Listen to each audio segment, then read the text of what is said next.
नमस्कार, मैं हूं शिखा शुक्ला और आप देख रहे हैं जेड न्यूज। आइए रुख करते हैं आज की ताजा तरीन बड़ी खबरों की ओर। जनपद प्रतापगढ़ के लालगंज कोतवाली के बोधी का पूर्वा निवासी सौरभ सिंह 30 वर्ष अपने भांजे सक्षम के साथ किसी काम से रानीगंज कैथोला बाजार गए थे।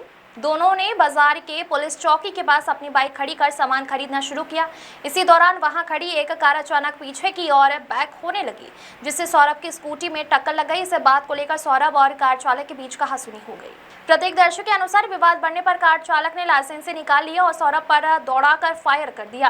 गोली लगने से सौरभ गंभीर रूप से घायल हो गया। बीच बचाव के दौरान मारपीट में जबकि उसके साथ मौजूद सक्षम को मामूली चोटें आई हैं।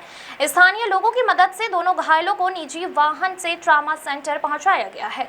वहां चिकित्सकों ने गोली से घायल सौरभ की गंभीर हालत को देखते हुए प्राथमिक उपचार के बाद उसे जिला अस्पताल रेफर कर दिया है, जबकि सक्षम का उपचार के बर्फक घर भेज दिया गया है। घटना की सूचना मिलते ही इलाकाई पुलिस मौके पर पहुंच गई और मामले की जांच शुरू कर दी गई है। पुलिस फायरिंग करने वाले आरोपी की पहचान एवं गिरफ्तारी के प्रयास में जुट गई है। घटना की जानकारी मिलने पर अपर पुलिस अधीक्षक पश्चिमी ब्रजनंदन राय भी मौके पर पहुंचे। उन्होंने बताया कि आरोपी बगल के गांव का रहने वाला है। हिरासत में लेकर उसे पूछताछ की जा रही है। तहरीर के आधार पर मुकदमा दर्ज कर कार्रवाई की जाएगी। Bureau report. आज 2 अगस्त 2026 को शाम 5:30 बजे के करीब थाना लालगंज पुलिस को सूचना मिली कि रानीगंज के छोला चौकी क्षेत्र में गोली चली है और एक व्यक्ति घायल है। इस पर तत्काल थाना पुलिस मौके पर पहुंची। मौके पर उच्च अधिकारी द्वारा भी मौके पर पहुंचे। प्रारंभिक जांच से यह पता लगा कि ग्राम आगई के रहने वाले संजय शुक्ला और उनके बेटे राहुल शुक्ला अपनी 4 व्हीलर से आ रहे थे। उसी समय विपुल सिंह पुत्र सुभाष सिंह, जो बुद्धि के पूर्वा थाना लालगंज के रहने वाले थे, स्कूटी से आ रहे थे। इनमें आगे पीछे होने को लेकर विवाद हुआ। विवाद इतना बढ़ गया कि जिसमें संजय शुक्ला और उनके बेटे राहुल शुक्ला ने इनको दौड़ा के अपने लाइसेंसी पिस्टल से गोली चला दिया। जो गोली सामने कंधे पे लगी हुई है, इनको तुरंत इलाज हेतु ट्रॉमा सेंटर लालगंज भेजा गया। वहां से हायर सेंटर रेफर किए जा चुके हैं।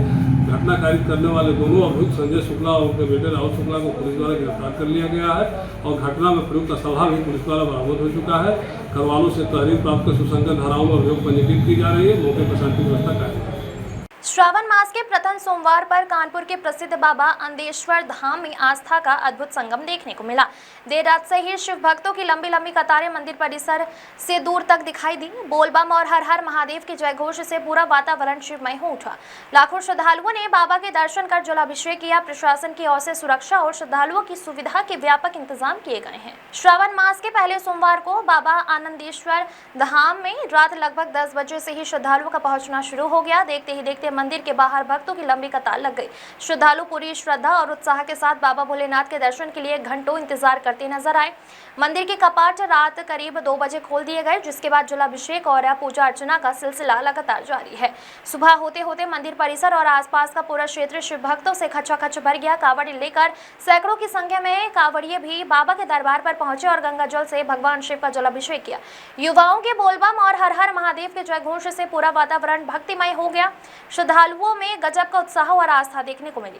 दिव्यांग श्रद्धालुओं की सुविधा का भी विशेष ध्यान रखा गया है। मंदिर प्रशासन की ओर से प्रवेश द्वार पर व्हील चेयर की व्यवस्था की गई है, जिससे दिव्यांग भक्त भी बिना किसी परेशानी के बाबा आनंदेश्वर के दर्शन कर सके।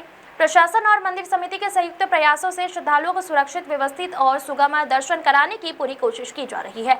आस्था, उत्साह और भक्ति के इस अद्भुत संगम ने एक बार फिर यह साबित कर दिया कि श्रावण का पहला सोमवार बाबा आनंदेश्वर धाम में श्रद्धालुओं के लिए विशेष महत्व रखता है। देर रात से शुरू हुआ दर्शन और जलाभिषेक का सिलसिला लगातार जारी है और श्रद्धालुओं का सैलाब अभी भी मंदिर की ओर बढ़ रहा है।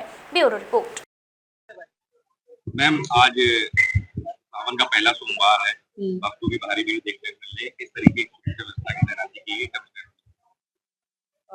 कमिश्नरेट पुलिस द्वारा सभी मंदिरों में पर्याप्त पुलिस का प्रबंध किया गया है। जैसे कि आप यहाँ पर परमिट पे हैं, तो यहाँ पर पुलिस का पर्याप्त प्रबंध किया गया है।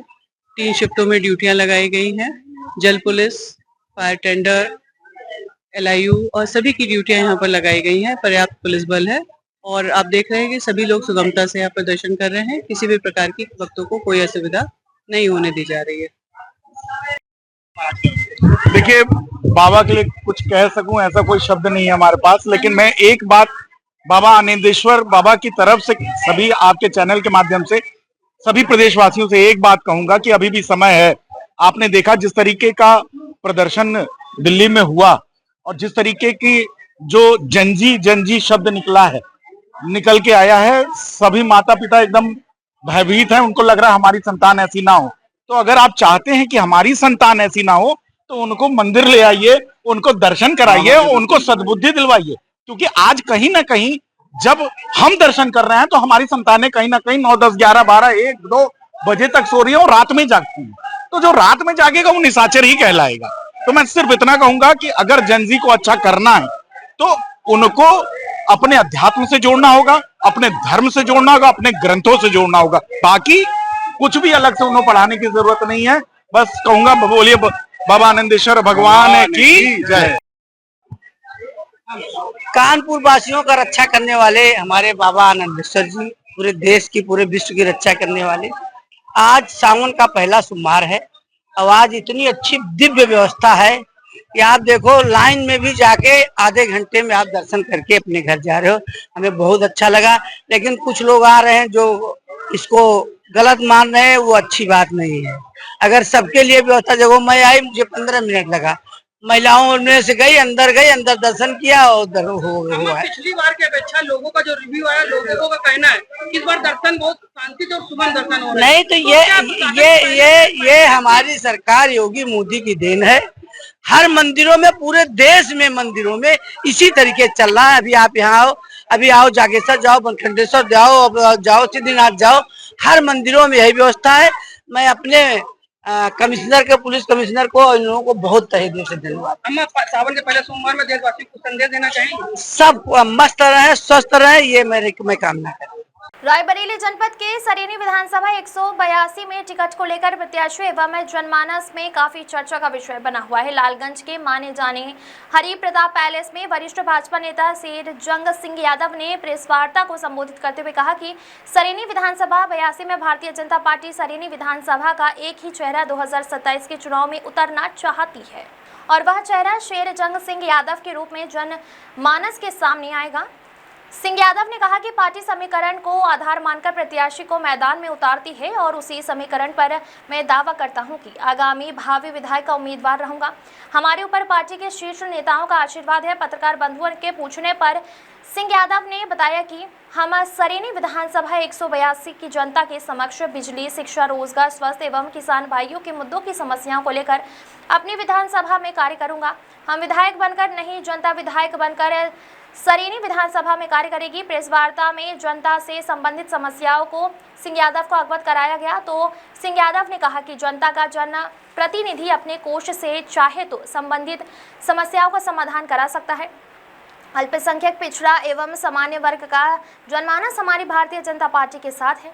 इसी समीकरण के आधार पर शेर जंग सिंह यादव को सरेनी विधानसभा 182 का भाजपा का टिकट मिलना तय है। जनता का भरोसा मेरे साथ है। अंकुर श्रीवास्तव की रिपोर्ट। शेर जंग यादव, भारतीय जनता पार्टी उत्तर प्रदेश, पूरे राधे का पूर्वा, कुर्मीसराय, बेहटा, सरेनी का रहने वाला। आज प्रेस कॉन्फ्रेंस रखी है, क्या इसका उद्देश्य? प्रेस कॉन्फ्रेंस दावेदारी हमारी विधानसभा की है, 182 विधानसभा सरेनी से, इसी उपलक्ष्य में रखी गई है। आप पहली बार चुनाव में हैं, जनाधार कितना है और जीत का भरोसा आपको किस आधार पर है? जीत का भरोसा हमारा सरेनी विधानसभा में समीकरण है।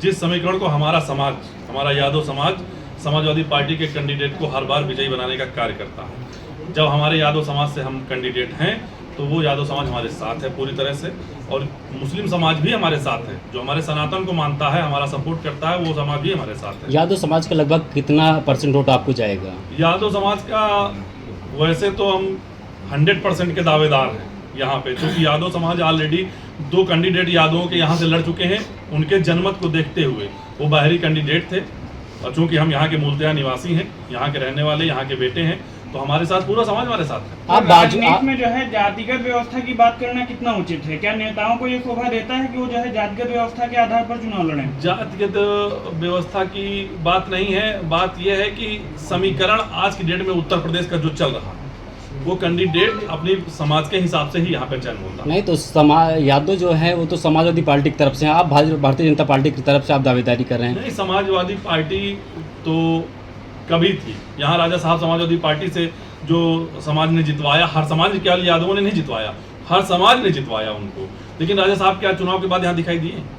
चुनाव के बाद वो गायब हो जाते हैं, जनता के बीच में नहीं रहते हैं। आपके प्रमुख मुद्दे क्या रहेंगे अगर आप चुनाव जीतते हैं? हमारे तो प्रमुख मुद्दे हैं चुनाव जीतने के बाद, एक तो किसानों के मुद्दे हैं, नहरों के मुद्दे हैं यहाँ के, और जो तहसील थाना ब्लॉक में जो हमारे विधानसभा की पब्लिक जो परेशान होती है उस भ्रष्टाचार में, बाबू, सेक्रेटरी, लेखपाल, जो ये सब हमारी पब्लिक को बार बार दौड़ाते हैं, परेशान करते हैं, उसके लिए हम उसके लिए ऑफिस यहाँ पे बनाने का, कार्यालय बनाने का काम करेंगे और हमारे लोग उस पर मेहनत करेंगे। सर आपको नहीं लगता आप जिस पार्टी से चुनाव लड़ने की सोच रहे हैं उसने जो है किसानों को आवारा जो बेसहारा मवेशी हैं उनको उपहार में दे दिया है?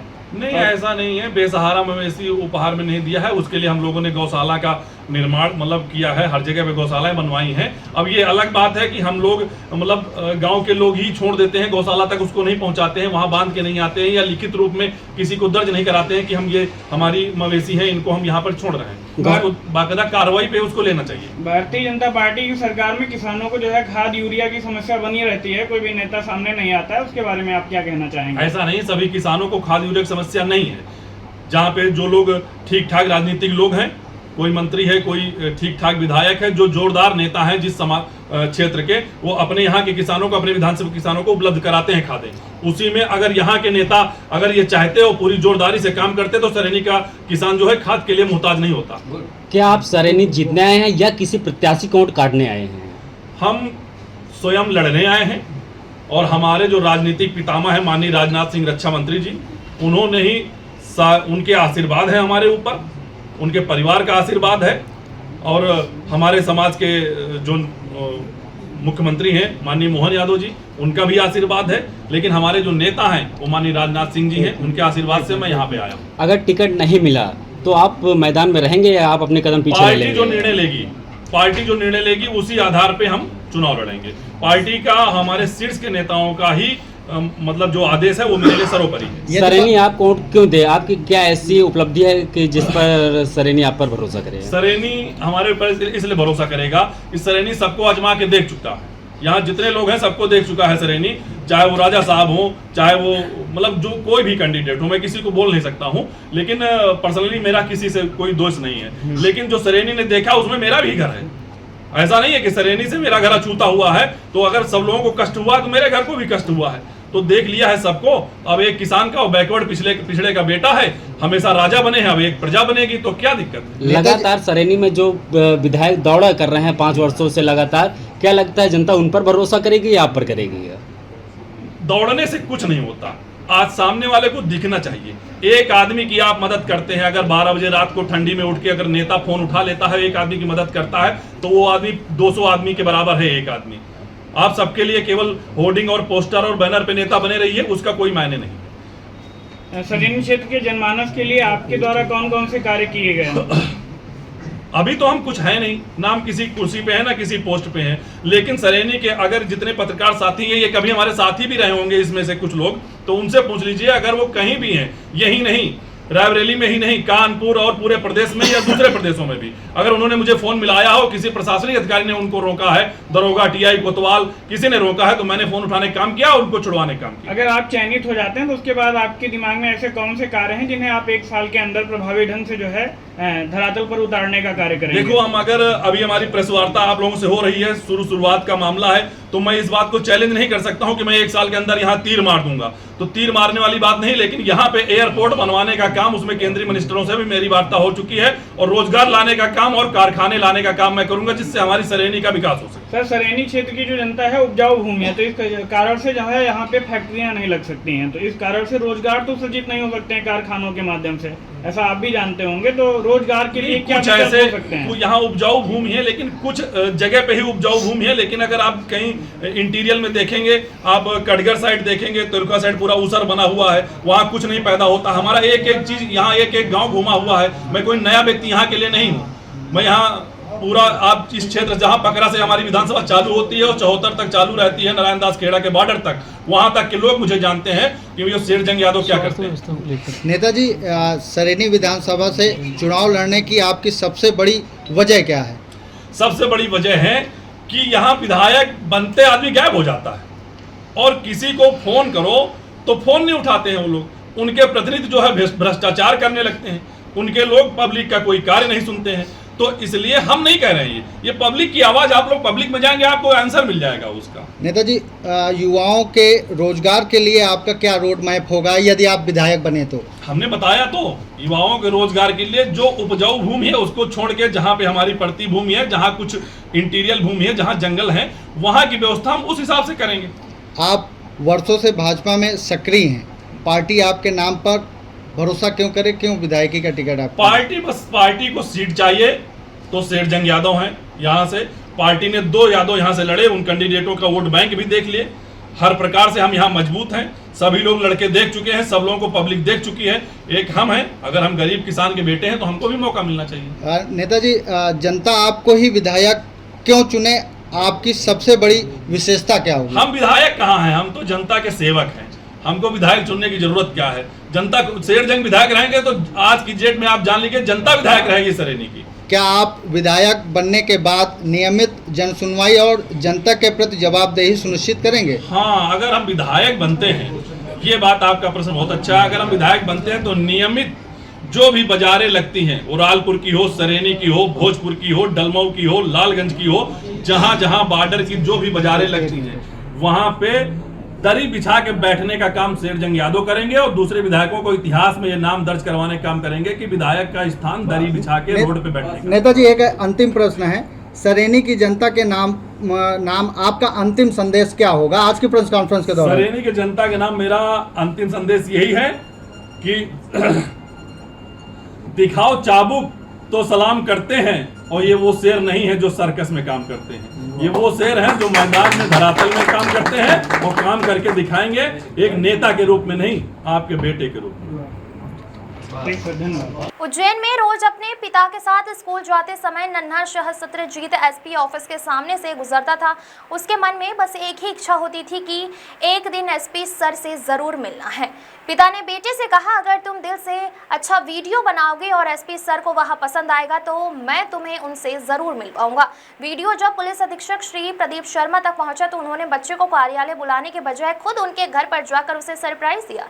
यही संवेदनशील पुलिसिंग की सबसे खूबसूरत तस्वीर है, जिसमें एक पिता का किया हुआ वादा दूसरे पिता ने घर जाकर पूरा कर दिया। राहुल जैन की रिपोर्ट। झिलमिली थाना क्षेत्र में लगातार हो रही चोरी की घटनाओं का पुलिस ने सफलतापूर्वक खुलासा करते हुए एक विधि से संघर्षरत बालक सहित 4 आरोपियों को गिरफ्तार किया है। पुलिस ने आरोपियों के कब्जे से करीब 4,15,000 रुपए मूल्य का चोरी का सामान बरामद किया है। बरामद सामग्री में 2 मोटरसाइकिल, 5 मोबाइल फोन, 1 ईयरबड, 2 पानी की टंकियां तथा घटना में प्रयुक्त एक लोहे की रॉड शामिल है। पुलिस अधीक्षक योगेश कुमार पटेल के निर्देश पर अतिरिक्त पुलिस अधीक्षक योगेश देवांगन एवं एसडीओपी ओडकी राजेंद्र मंडावी के मार्गदर्शन में थाना प्रभारी झिलमिली के नेतृत्व में पुलिस टीम ने मुखबिरों को सक्रिय कर पुराने अपराधियों की जांच तथा सीसीटीवी फुटेज का विश्लेषण किया। जांच के दौरान मोबाइल दुकान चोरी, 2 मोटरसाइकिल चोरी और प्राथमिक शाला ऊपरपारा केवरा से पानी की टंकी चोरी सहित कुल 4 मामलों का खुलासा किया है। पुलिस ने आरोपियों के विरुद्ध विधि सम्मत कार्रवाई करते हुए उन्हें न्यायालय में पेश किया। इस कार्रवाई में थाना प्रभारी सरफराज फिरदौसी सहित थाना झिलमिली की पुलिस की टीम महत्वपूर्ण भूमिका निभा रही है। इस्माइल खान नूरी की रिपोर्ट।